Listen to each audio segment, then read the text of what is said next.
Dillian the Body Snatcher White here. It's a champ. Big up to Sporting Icon. Subscribe. Otherwise, I might pay you guys a visit. So Alexander Povetkin has responded to Dillain Whyte, calling him a coward. And Dillian Whyte said this to Sky Sports, and he also said this to me on this channel as well a little while ago, that he believes that Alexander Povetkin is a coward and he didn't fight him when he had the opportunity. Anyway, that's what Dillian Whyte said, and then we'll get into Alexander Povetkin's response. So Dillian Whyte's statement: Povetkin's a good fighter, but he's also a coward as well, because he agreed to fight me at ringside after the David Price fight. Then he said, no, I'm not going to fight. I will sit around and wait until I get the chance to fight Anthony Joshua. And Alexander Povetkin, he responded on social media via his promotional management team of World of Boxing. And this is what Alexander Povetkin had to say. Why on earth would Whyte call me a coward? I personally can't understand. Everything is going according to a plan. I'm not going to tie up with boxing. I'm getting ready for a fight, and who will be my rival doesn't matter to me. So that is Alexander Povetkin's statement. So first of all, Povetkin's statement, he's saying he's not going to retire. But we already knew this because about a month or so ago, he released that his next fight will be on the Joshua undercard, April 13th, with no opponent yet to be announced. Of course, there's quite a few opponents that we would love to see him in there with, whether it be Parker, whether it be a Dillian Whyte, if Dillian Whyte doesn't get that fight with Joshua, a Luis Ortiz, or etc.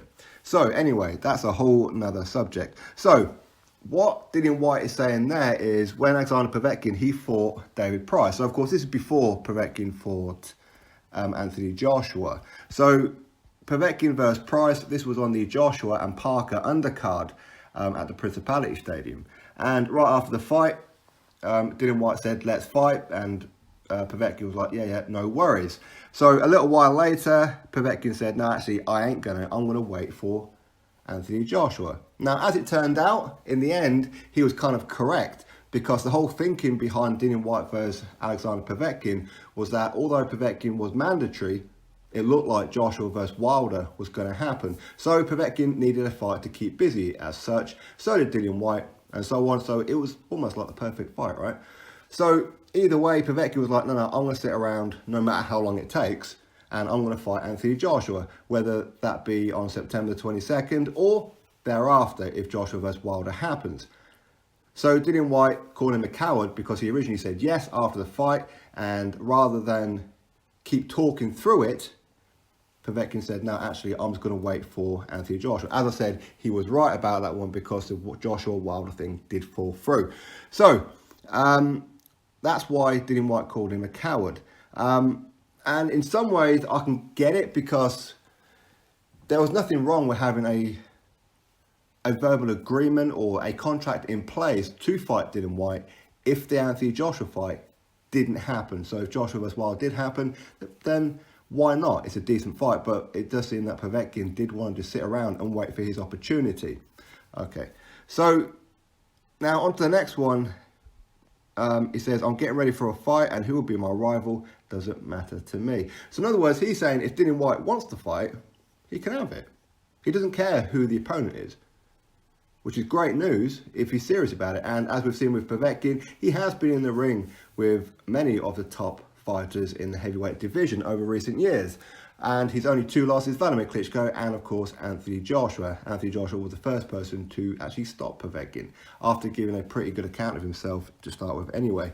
Dillian Whyte, as he said on this channel as well, obviously I haven't seen the full interview on Sky Sports, but as he said here, that it was a case of there's so many fighters, including Alexander Povetkin and Luis Ortiz, etc., where Dillian Whyte was trying to get a fight with these a while ago, and they were all saying no. Then suddenly Dillian Whyte is in the prime position, number one, and the silver champion for the WBC, and number one in the WBO, and number 4 in the WBA. So he's sitting pretty right now, and he's going to have a bit of a target on his back. So the likes of Luis Ortiz, of course, talks about Dillian Whyte.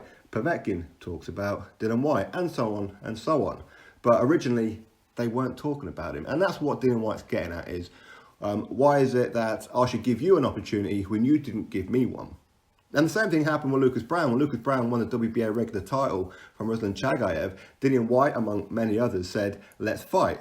Lucas Browne said, go earn your shot. He said the same thing to Joseph Parker as well, Lucas Brown did. So this kind of thing's not uncommon. Is it a fight that you would want to see? Is it a fight that I would want to see? Oh, certainly, of course. If Dillian Whyte can't get a world title fight with Wilder, which we know that isn't going to happen anyway, because Wilder's just not interested in Dillian Whyte whatsoever.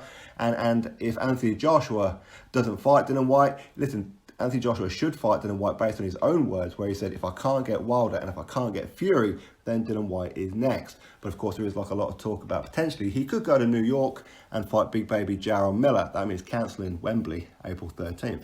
So, hey, listen, I don't know, maybe Dillian Whyte versus Povetkin. Would that do Wembley? Not too sure if it'd do Wembley. I think Dillian Whyte versus Tyson Fury, that would do Wembley.